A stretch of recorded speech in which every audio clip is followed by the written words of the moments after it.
Welcome to Samba Samba. Enjoy the video. You'll start by preparing both services so they talk to one another. First, add a supported card to Apple Pay and verify it. This is required so PayPal can request tokenized payments. Once done, open the PayPal app and sign in.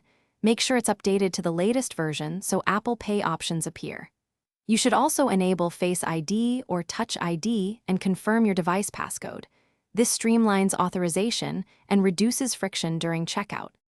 Next, link Apple Pay inside PayPal so it can be used as a checkout option.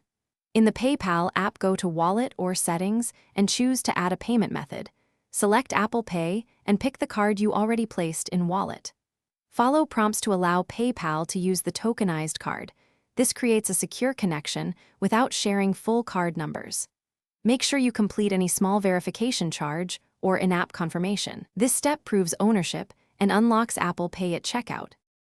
Finally, use Apple Pay through PayPal at checkout by selecting PayPal, then choosing Apple Pay as your funding source. Authenticate with Face ID, Touch ID, or your passcode to complete the purchase. If Apple Pay does not appear, make sure both apps are updated, restart your device, and re-add the card to Wallet. These steps refresh tokens and permissions. If verification or tokenization keeps failing, contact PayPal support so they can review your account. This resolves backend blocks or verification.